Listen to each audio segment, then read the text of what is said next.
So Kelly Brandon running for, this is an interview running for Carson City District Attorney? Yes. Very good. And so we've got your bio and we're going to post it, when we post the interview, we'll put it both up at the same time. So that's why we're going to kind of skip all those background questions. Gotcha, perfect.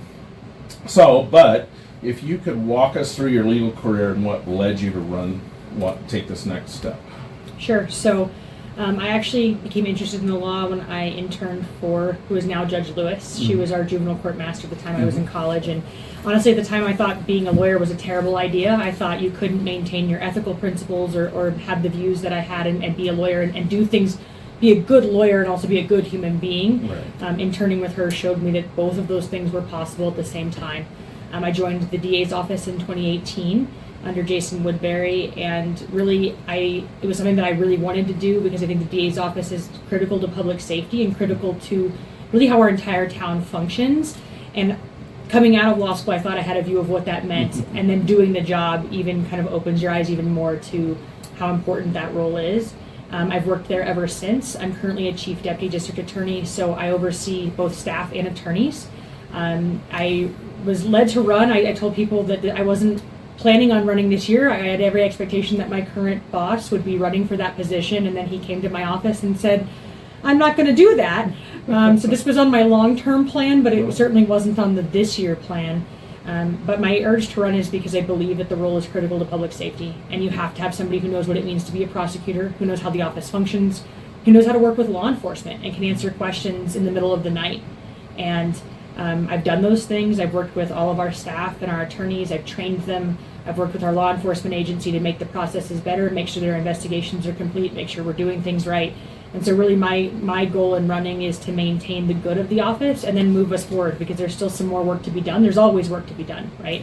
And so I think you have to have a foundation to know what it means to do justice on behalf of the public, and be able to actually, saying that and doing it are two different things, and having the experience to be able to do that. Very good. And following up on that, what is the most important qualification you think a district attorney has to have? I think they have to have the knowledge of how the actual process works from the prosecution side. Many people think of the role and they see it as a civil role, or they see it as kind of just this administrative role, but you're the one who sets the tone for the office about how cases are prosecuted. 28 of the 33 employees of the office do criminal-related work or prosecution-related work every day.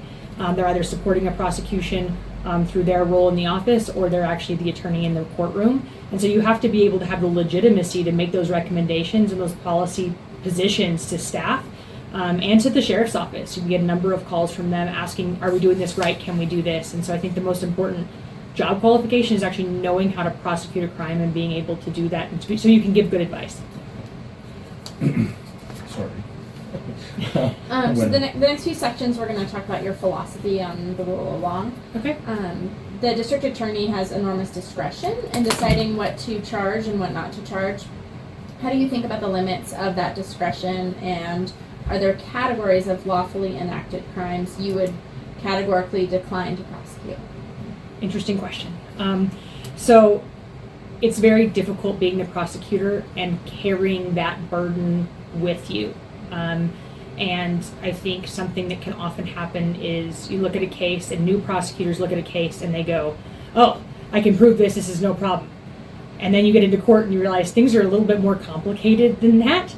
They're particularly more complicated in front of our juries here in town. I think the public has a different expectation of the information that we can present in any given case than necessarily what the information is that we're going to have, especially being in a small jurisdiction. We have, I think, a very robust sheriff's department that's working pretty diligently to make sure things are handled. But we had a case recently where one of the members of our jury was asked afterwards why they didn't convict a specific individual, and they said that they didn't have fingerprints or DNA off of a meth pipe. It was a drug case. We don't send those things out for DNA because it's $6,000 to have DNA run. And from our perspective, it wasn't worthwhile to have DNA run on a meth pipe from just purely a use of taxpayer funds issue. And so in terms of categorical crimes that I wouldn't want to prosecute, I don't know if there's a specific crime. I do get very concerned about the role of the First Amendment, and I don't want people being prosecuted either for politics or for their positions. But we do have times when a case that may look like the First Amendment case, think about a threats case, right? There are limits to the First Amendment. We can't have people coming out here and writing manifestos, John, about how they're going to kill you and your family, right? That's a limit of the First Amendment, but people shouldn't be prosecuted for political speech or positions that they have.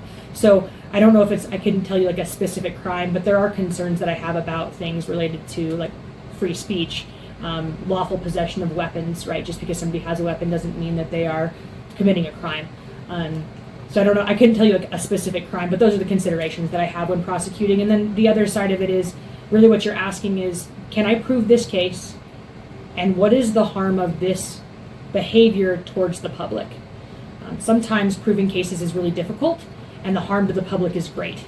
And those are the really challenging times, because you're looking at a situation, you say this harm to the public is great, or this harm to this specific victim is horrific. And I have a serious issue of how I'm going to prove that case in court, but I know what happened, and I know what was wrong there. So it's about making sure you have proof before you go forward. You can't just do it because you feel like it's bad. You have to actually be able to prove your case. I'll do the next one too. How do you balance the constitutional rights of the accused, due process, right to counsel, speedy trial, against the community's interest in swift accountability for crime? That one is a particular challenge. I oversee our victim services division right now. I took that over in July, and it is a specific challenge as it relates to dealing with victims who are on the other side of those cases, especially. They're the people who are harmed the most. I tell every victim I sit with, I go home either way, right? You're the person who has to live with what happened. Constitutional rights of defendants are critical. They are. We don't want a system that wrongly convicts innocent people. And even with the checks and balances we have in place, that still can happen. We have an office policy that I would maintain in place, which is that if a prosecutor ever believes that somebody was wrongfully convicted, they have an obligation to immediately report it to the DA. And I think that that is critical to make sure that folks are having a mindset of, what if we got this wrong, right? What if something went awry? And so I've worked with many defense attorneys in town. I was a part of when the Nevada State Public Defender's Office transitioned to a county office, and that was largely due to their inability to get staff to provide appropriate representation for defendants. I stopped hearings from going forward as a prosecutor because I didn't believe a defendant's rights were being protected. And so your job as the prosecutor isn't to just get to the right result, it's to get there the right way. If you get there the wrong way, it's not a win. It's not a win for the public. It's not a win for all of the public's trust in the system. And if the public doesn't trust the system, they'll start doing things and taking things into their own hands. I'd like to follow up on that with a challenging decision or charging decision that you believe was legally correct but politically unpopular. Have you ever had a case like that? Yes, I've had a few, and some difficult situations and in different ways. So I've had cases that I have charged for, I had a recent one for a stalking offense. That was really difficult. I had a defense attorney who told me that it was a First Amendment issue.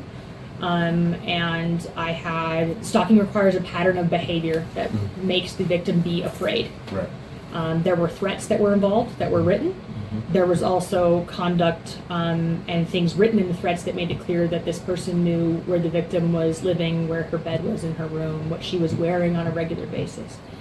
And so that case, I dealt with a lot of pushback from a number of folks. That person was really well connected in town who had engaged in that conduct. And so I had some clergy, I had some other folks calling me and saying, what are you doing? Why are you doing this? This person's a good person. And I'm like, they might be a good person otherwise, but I have a serious risk to a member of the public. And so you have cases that I think necessitate that justice is served. That person was in a really high risk situation. And your job isn't to do politics. Your job is to do justice by them and by the community at large, and to make sure that people are safe. Sometimes people are going to like that. Sometimes they're not. But ultimately, my job first and foremost is to look at, has a crime been committed? Can I prove that a crime has been committed? And what is justice for this victim and for the public?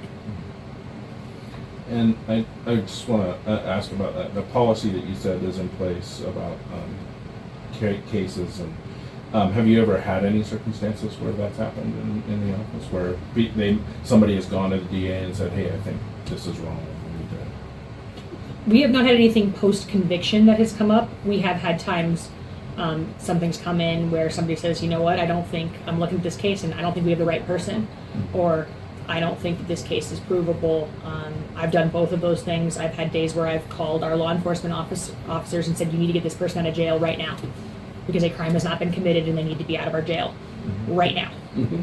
And so I think because we have that level of openness and we expect that everybody in our office engages in ethical behavior, we don't have the post-conviction issues. But if we did, I would expect people to respond the same way. Go ahead. All right. Second Amendment cases such as illegal firearms possession or carry violations can be politically sensitive. How would you approach charging decisions in those cases, particularly when federal and state lawmaking? Sure. So the Second Amendment is interesting. Like all of our constitutional rights, there are limits, right? So if you're a felon, there's a federal law that says you can't possess a firearm. If you are a user or abuser of controlled substances, you can't possess a firearm. If you're under the influence of controlled substances, you can't possess a firearm. There's also location issues. You can't possess a firearm on school grounds, for example. It's about looking at whether or not the law actually is applicable to the circumstance that you have. Most of our statutes are pretty consistent with what federal law is. In fact, we have a catch-all in our prohibited possessor statute related to firearms that just says anything the federal law says is illegal is illegal in the state of Nevada. But we've also had cases where what counts as a concealed firearm, right? Does it have to be on your person? Is it in a backpack? And what is that? What is our concern for that publicly and why, right? And so you do want to be mindful of those things because it is a constitutional right to carry a firearm. I think most people in our office have them or have multiple of them. And it's something that we want people to be able to have for their own safety, quite frankly. So I'm not somebody who's like looking to, have an issue with firearms. I certainly have multiple myself. But you are looking at, does this pose a safety risk, and what's going on with why we would say that this law is a problem. So if I did have a conflict between state and federal law, right, one of my questions would be, what is it that I'm trying to address? And is it that state law missed something that federal law has? Or is it simply that, right, maybe somebody doesn't like something in particular, but is this a risk to the public, right? There's a difference between somebody possessing a firearm in a manner that's unlawful but is otherwise safe versus an unsafe situation. Somebody's high on meth, we generally don't want them to have a firearm. I think that makes sense to everybody. Yeah, absolutely. And then just a personal, well, maybe personal, but so there's several states, and I think the move is growing amongst many states for constitutional carry. No restriction, no license, no nothing, just do whatever you want. Yeah. What do you think about that? I think constitutional carry, it's interesting. As somebody who's worked in the DA's office, it's challenging. And it's challenging because one of the reasons why we have those permits and have those things is that honestly it gives somebody an authorization to say, I have a question about, do you have a gun on you, right? It's one of those balances that I look at, right? So I have kind of my mindset as a person outside of my role as a prosecutor. And as a person outside of my role as a prosecutor, I say, why wouldn't you allow constitutional carry, right? In my role as a prosecutor, my question is, how do we deal with that from a law enforcement side when there is a bad guy with a gun? And how do we authorize then somebody to say, hey, you're a bad guy and I think you have a gun? Right. And so that is I think the challenge to it. We are, our state is more robust in its authorization for concealed carry provisions than a lot of others, but I do think there's some helpfulness of doing a check to make sure that somebody is a lawful possessor. I can't tell you how many cases we have of people possessing guns who cannot lawfully have them. It's actually a little concerning, the amount of people that do. And so that would be the question is then how do I question, how does a law enforcement officer question somebody that has a gun, right? If we can't say that there's, if it's just de facto you can have them. Very good. What is your philosophy on victims' rights, and how would you ensure victims are treated with dignity and kept informed throughout the process? So victims' rights are critical. They're critical to the DA's office. We had Marcy's Law that passed in 2018, and think everybody was really concerned about Marcy's Law when it passed because there's a lot of areas where it's a little vague about what does it mean, who's actually responsible for it, and how we were going to make sure that we got it done. I think the benefit of having Marcy's Law is it says your right as the victim is a constitutional right, just like the right of the defendant is a constitutional right. It can be frustrating for the process. I know we've had some judges who have gotten irritated with our office because we've stood in court and we've said this case is not going forward today because the victim was not notified. It's not happening. I took over victim services in our office in July, and it was an eye-opening experience, having always had support staff who had filled that role. And while I had had contact with victims myself, it was different to carry I had a full victim caseload because we were short-staffed. So I was calling people every single day and being the person who's on the phone with them every single day, letting them know about hearings, right? Hearing what their struggles are. It made it that much more obvious to me how important their voice is in the process. Since July, we've had about 3 times the amount of victims who are coming to court than we've had previously. We started keeping track, and that to me tells me that we have victims who feel heard and they feel like they're cared about by our office and by the court system. We've reworked the court calendar to make sure that victims get notice the day before a hearing. So it used to be that if somebody was arrested on, let's say, a Friday night, they would be being called Sunday morning for a Sunday morning hearing because of when our office received the information of if the hearing was going to go forward. Now we call them on Saturday. And so most people don't realize in the public that we have court at least 6 days a week in this jurisdiction. On holiday weekends, it can be every day depending on how the schedule shakes out. But victims' rights matter. They have a critical voice in the process. And ultimately, like I said earlier, they're the people who have to live with what happened, right? The prosecution doesn't have to live with what happened. The judge doesn't have to live with what happened. They're the ones who have to live with what happened. And without their voice, we end up not doing justice by the most important part of the population. And most people think that victims are going to come to court and they're going to want everybody hung by their toes and sent to prison. And oftentimes, that's not even what they want. They want their car fixed. They want the defendant to do better in their life, especially when they're family members, which a lot of folks are family members or friends of a defendant. And so that voice matters. I'm kind of a dork. Tell me more about those metrics. Was that you that pushed for that? Yes. I'm a big number person. I think it's really helpful when it's one thing to say something to someone, right, and say, okay, well, this is important or this has been improved, but it's another thing to have a number that actually relates to what's going on. So we actually started keeping a victim calendar of when victims were coming into court. That served 2 different purposes. Number one, it gives everybody in our office knowledge and understanding of who's told us they're coming to court on any given week so that we can pull it up. And I can pull up something 6 weeks from now and I can say, oh, we've got 5 people coming in that Tuesday morning. We need to be ready to go with enough people to carry that. But also, it gives us an ability to say, okay, how many people are we actually having come in that are saying, I want to be a part of the process? Yeah. That's great. Carson City and the surrounding region face challenges with drug offenses, property crime, and DUI. If resources forced you to prioritize, how would you rank these and why? So drug offenses, property crimes, DUI. Okay. So the first question you have to ask is which one poses the greatest risk to the public? Out of those 3 things, the greatest risk to the public is a DUI. People die. People's kids are severely injured or harmed. Their loved ones are.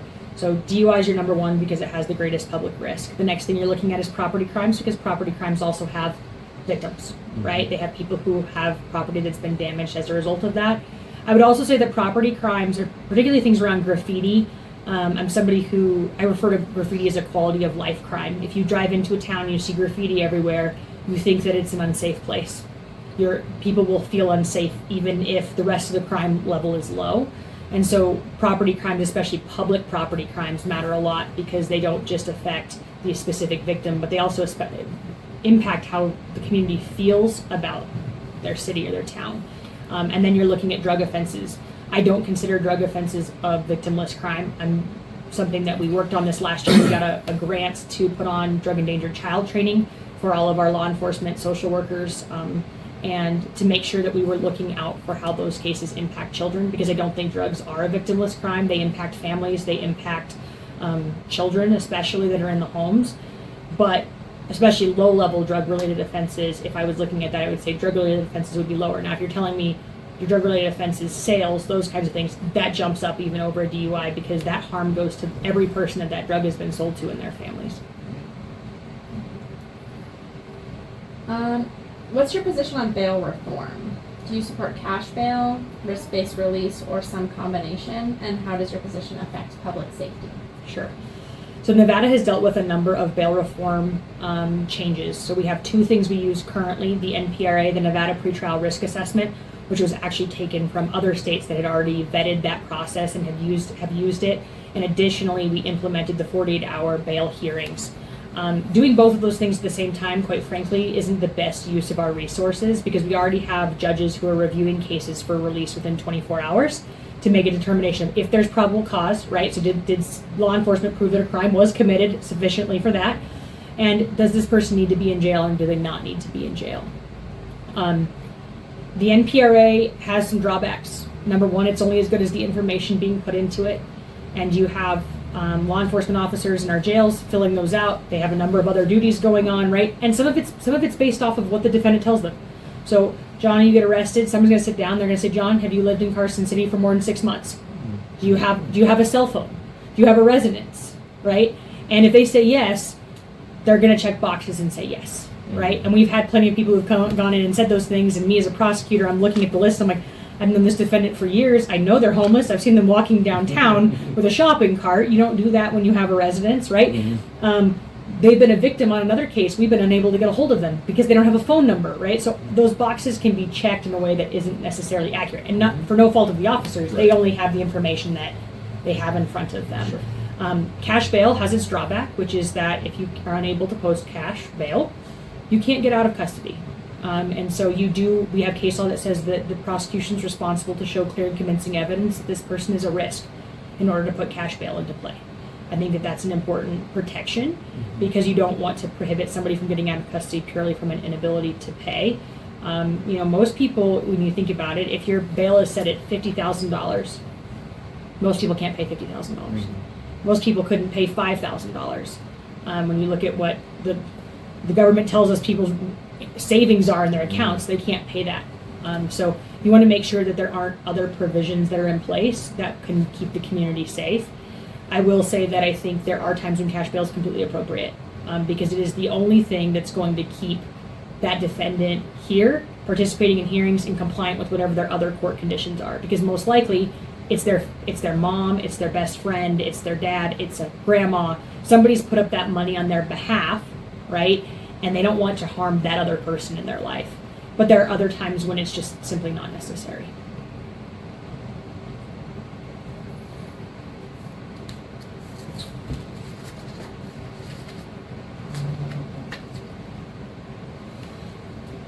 So have you had times when you've had to work with federal agencies like the FBI, DEA on different things, and how would you approach that in the different jurisdictions? Sure. Federal officers and federal agencies have completely different rules than what we have. So most commonly, given my role in the office, most commonly I have worked with Homeland Security and the FBI working on crimes against children. And so it's interesting because they have different rules about when they can get a warrant versus when a state agency can get a warrant. And so you have to kind of work through the red tape of when it's best to do it through a state law versus when it's best to do it through a federal law. If you have somebody who's crossing over multiple jurisdictions, you want to do it through the federal process, because then you have a larger jurisdiction that you can deal with all in one go. That being said, I know from working with federal agencies that if you do something that their policy doesn't like, it means that federal prosecution can be off the table. So on one hand, you're trying to move forward with your situation as quickly and effectively as you can, and making sure that you're doing everything you need to do legally, but you have to be mindful of the fact that if you want to keep that on the table, you have to comply with what their policies are and what their rules are, even for it to be an option.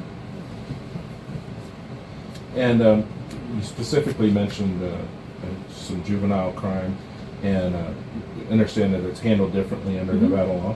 And how would you approach juvenile cases, and what point would you seek to try a juvenile as an adult?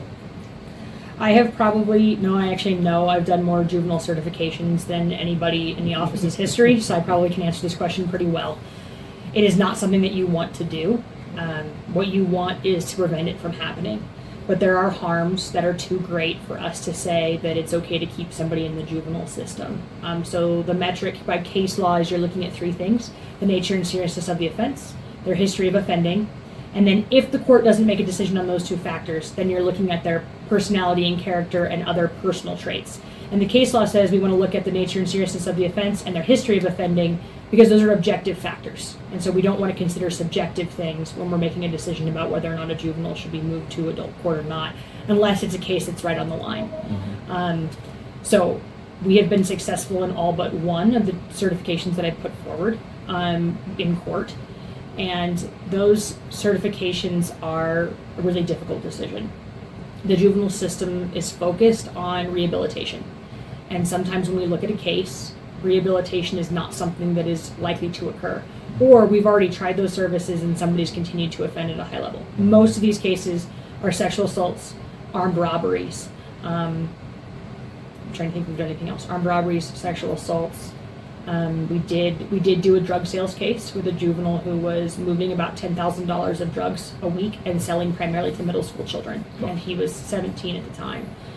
So those are higher level offenses, and then we look at what rehabilitation services are actually available to a youth. If they're close to the age of 18, the facilities generally won't accept them. And so we're talking about saying, okay, well, we'll put you on probation for maybe a year for a crime that carries with it. Some of these cases carry life imprisonment sentences. Weighing that of, do we think we can actually change that for the public and keep the public safe? Gang activity in Carson City, tell me something about that. Sure. So when I first started in the office in 2018, the general viewpoint was we don't have that big of a gang issue. We have a couple of kids who say they're gang members, but we don't really have that big of a gang problem. And then COVID hit. And while we were all at home, gangs were recruiting. In fact, the Lima Street Gang, which is one of our #1 gangs here in Carson City, they're originally from Compton, was posting online and spray painting things in California saying that they were forming a children's army.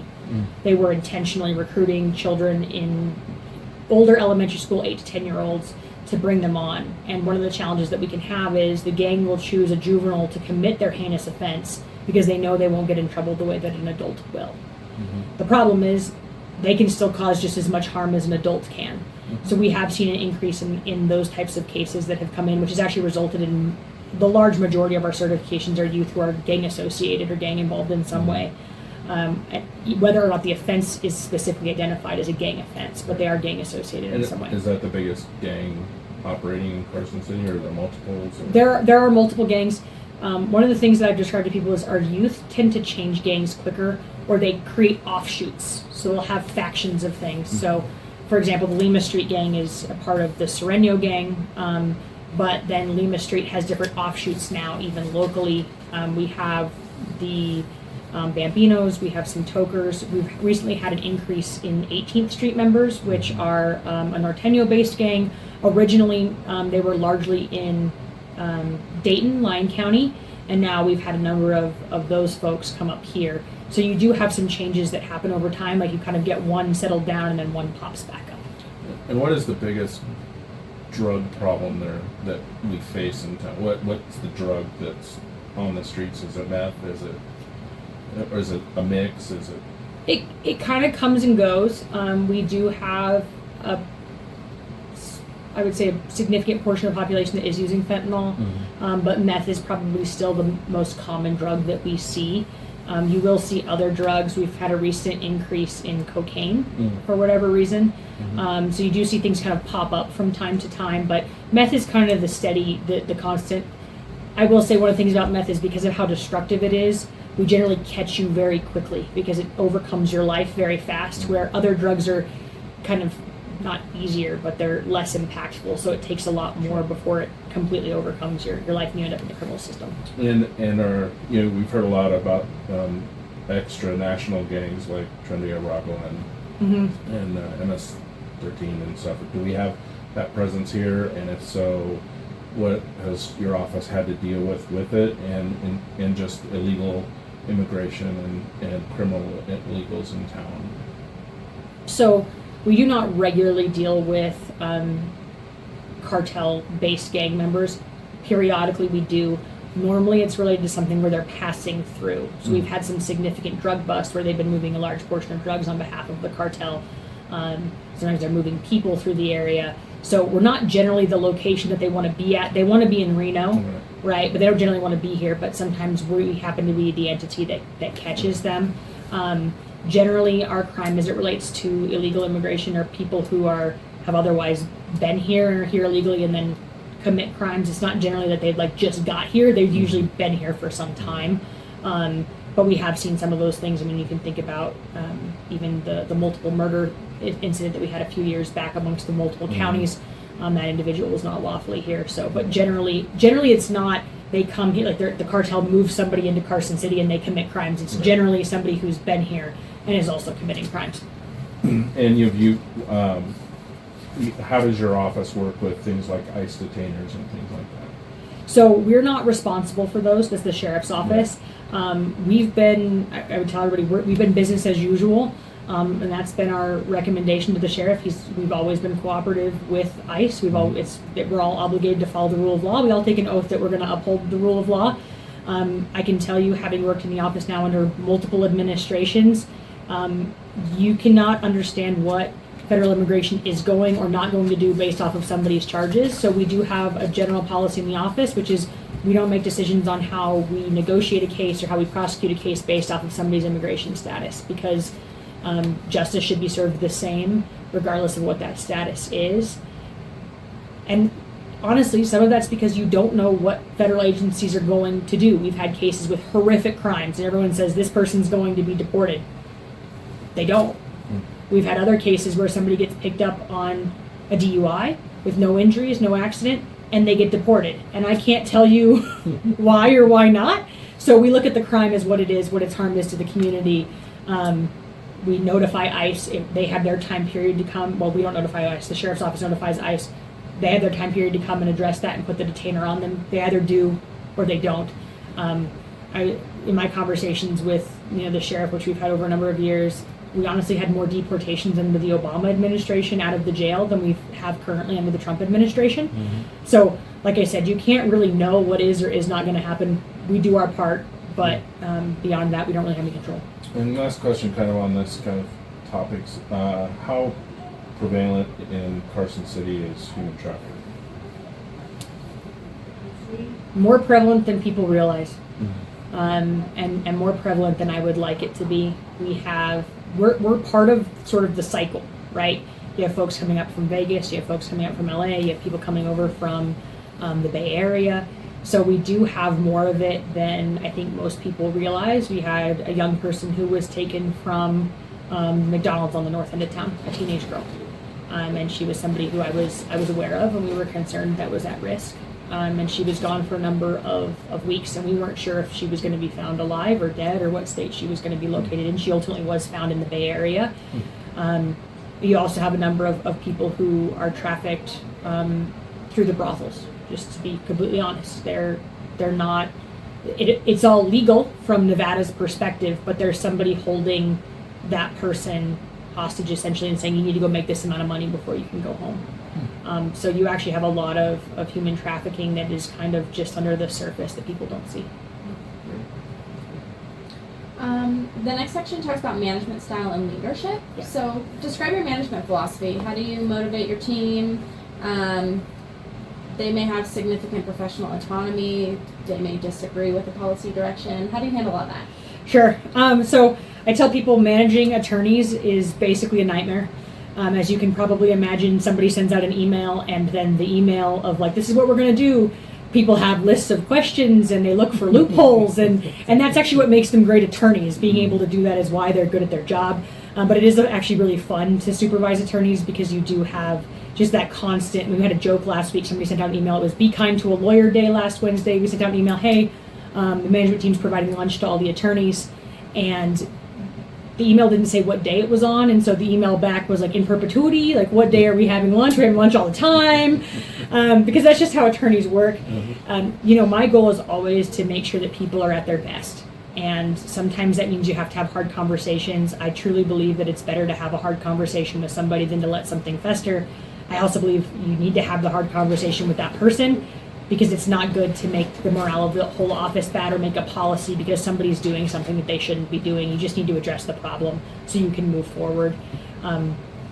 I generally think it's you get more bees with honey approach. I think when people are successful, you need to acknowledge it, because we have a lot of people putting in long hours and hard work, and so you need to see the good, so that when you do have those moments where you have to say, no, this is what the policy is, these are what the rules are, that honestly people know that you are supportive of them and you do see the good that they bring to the team.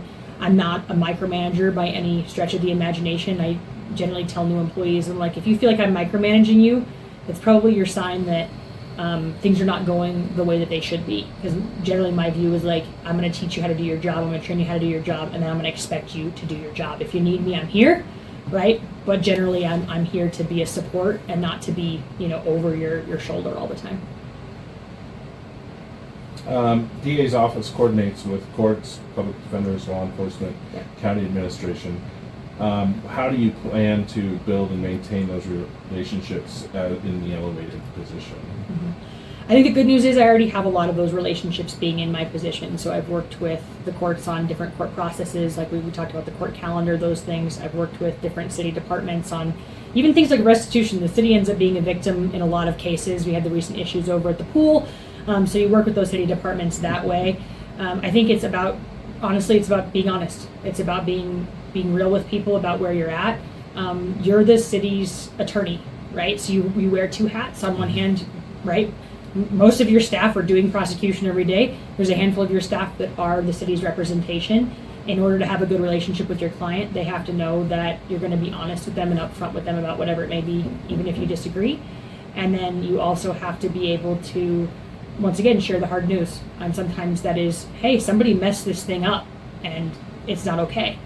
But if you have that open and honest communication at all times, then the good and the bad, you can manage it. Nope. I don't know when you're scheduled.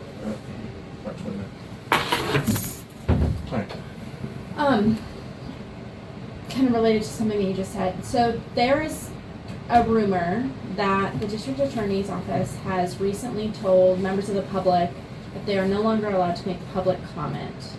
And this is moderately concerning. On the other hand, with that rumor was the assertion that there were members of the public that were submitting hundreds of public information requests and requests for information that were really just draining the resources of the city legal staff. And so what's your kind of approach on finding that balance with ensuring transparency in public information and public comment while also making sure that the city can still function? Yeah. Public records requests in particular are a challenge. We've seen almost a 500% increase in public records requests in the last 5 years. So that's not insignificant when you're talking about staff time. So we don't have really the staff to process those as quickly as we would like. And that is what the challenge has become. We do have people who make multiple email accounts and multiple requests for the same records. We've had people who have requested thousands of pages of documents that we have put packets together for who have never come and picked them up. And so it is a struggle. My view of it is that government's got to be transparent. I think we need to do a better job of informing the public about what that process is. We try to prioritize getting those records requests out. I don't think it's appropriate for folks to not be able to make public comment, that they're entitled to make a public comment based off of open meeting law. So I'm not sure where it was where the rumor started. I will also say one of the things that certain people like to do is whenever things happen that they don't want to be honest with the public about, they say the DA's office did it. And then we all look at each other and go, that wasn't us, was it? No, it wasn't us. So that's happened a couple of times that I'm aware of where people have said, oh, well, the DA's office said, and we're all looking at each other thinking, no, we weren't even aware this was a problem. It is a balance. It's, there's been proposals put forward about how to address what's been kind of referred to as a vexatious requester, people who are not asking for records in good faith, and how you address that. Because we do want to get the records out. I will say that one of our civil team's biggest frustrations is we want to get the records to the public, and then we have to deal with this person who's now requested 5,000 pages of documents 8 times but won't identify themselves as the same person, or they tweak the request a little bit, and so then we have to go find something else, right? it can be very challenging. But we also want to get things out to people who, are requesting them, regardless of whether or not they're requesting them in good faith, right? You don't want to have a government be able to say that's not a good faith request, you don't get your records. But then how do we address the backlog and how do we get people records timely? And I think that's the balance. Thank you. Yeah. So talking about staff, Mhm. obviously as a DA, you would, I assume, approve your budget for your office. Yeah. And what do you prioritize in that budget, and where do you look for efficiencies and or need more resources in Sure. besides everything? The DA's office budget is really tight. Mhm. I think that's something that my predecessors have been proud of, and quite frankly, I'm proud of. Our percentage of the general fund is 3.81%. The next jurisdiction near us that has the next line up is 4.5% of the general fund. That's Washoe County. But Washoe County also has the Reno City Attorney, and they have the Sparks City Attorney that handle their misdemeanor cases. So when we look at what's the city getting bang for their buck, quite frankly, the city's getting really good bang for their buck. The challenge with that is that we have people spread very thin. Our caseloads are incredibly high. Right now, with where we're at caseload-wise, if I were to have to cut a staff member, we would have a significant impact on the public. We would have either cases that lingered that shouldn't be lingering, or we would have things like records requests and city requests for information or city needs for legal advice that would have to be put on a back burner because we just don't have the personnel. The bottom line is the DA's office's first and foremost function constitutionally is protection of the public and to serve as a prosecutor. We also can't really hire people privately to be prosecutors. It's not an easy thing to do because it creates too many conflicts with the rest of their caseloads. So if I had to look at that, ultimately what I have to tell the city is, well, you're going to need to go pay some civil counsel to fill that gap in, which by the way is going to cost you more per hour than the people who we charge here because they don't make the amount that people do in private practice. So that's the challenge of the office is on one hand, we operate on a really tight budget. We've been able to meet the need successfully. If we had to cut that budget, we would really struggle. But the priority has to be public safety first because the other area is fill-inable. The prosecution side is not. We have had, I would say one of the things I'm most proud of, I oversaw our transition to our online case management system where we went completely paperless in the office. And our estimate is about 6 hours a week per employee that we've saved through having some automation in our filings as well as not having to keep, we used to have an electronic system and a paper system, and then people would spend hours trying to find files, and you had to make sure the paper file had everything in it that the online file did, and vice versa. So we've been able to reduce that, which has allowed us to be able to keep up with the growing caseload with the same amount of personnel. What are the 3 most important things you want to accomplish in your first term, and how specifically would you measure success? So I think success in this office is based off of really how the public views the DA's office. One of the things I get concerned about right now is having gone out and talked to people, most people don't even know what their DA's office does. And so I want to get more information out about generally the work of the office and what's going on. Most people don't know that prosecutors in our office are carrying 250 to 300 cases apiece. And so if you don't know that that's what they're dealing with every day, it's really hard to understand why maybe somebody didn't answer your call right away or why you showed up at court and you had to sit there for 3 hours, but it's a very significant system. One of my goals that we're working on is getting an electronic victim portal so that victims can see when their court dates are, upload us documents, and get a hold of us electronically without having to have a phone call. That's a safety thing, especially for domestic violence victims or victims who may be living in the home of their perpetrator, because me calling them puts them at risk, right, as much as anything. And so having that victim portal is going to be, I think, huge. It's a cost, but a relatively insignificant cost when we look at what that does for safety. Our move is relatively imminent, hopefully. And I will say that's also important to the office. I want to make sure that we have a smooth transition in that move and that services are continual throughout that, because moving an office of 33 people is not an insignificant undertaking by any stretch of the imagination. We also have people that are working in closets. We have attorneys who are working remotely because they don't have an office space. And that is a problem. And so while I would want all of our attorneys to be physically present in the office, I can't ask that of them when they don't have a place to sit. So we have people in closets, we have an office that used to be a law library that had books in it for lawyers, then it became storage. Now it's become 2 workstations and storage. So it's a very tight workspace. That may not be a very important thing to members of the public, but it's huge to how the office actually operates and functions and works every day, and to be able to meet that need. And then I think the other thing that we've seen this last year that I've also been really proud of is we've taken a record number of cases to jury trial. And that's because we have prosecutors who are saying, I'm not just going to plead this case out. It's too important to the public. It matters too much for us to just roll over and give somebody a deal that's not the right thing by the public. We've actually taken, despite the fact that our caseloads are almost 4 times as much as Washoe County's caseloads, we've taken more jury trials per attorney in the court than Washoe County has, which is really impressive. And so that's something that I want to see continue. Jury trials are an important constitutional right. And I also don't think that if we don't stand by our case, right, if we're not willing to take it in, we shouldn't have charged it in the first place. So they're a sign that the system's doing what it's supposed to do. My last question, why should Carson City Republicans in particular support your candidacy? So tell us what separates you from your opponent and why the Carson City Republicans should support you. Sure. I'm a public safety person. If you want to be safe in Carson City, you want to put a prosecutor into the role of being your DA.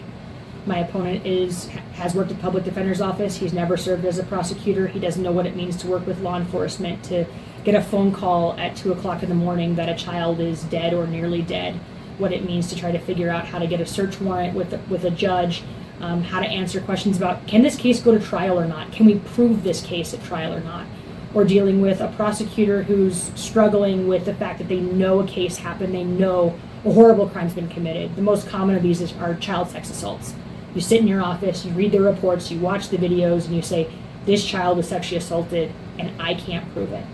And being able to work with that attorney through what that means for them as a person, what it means for our community.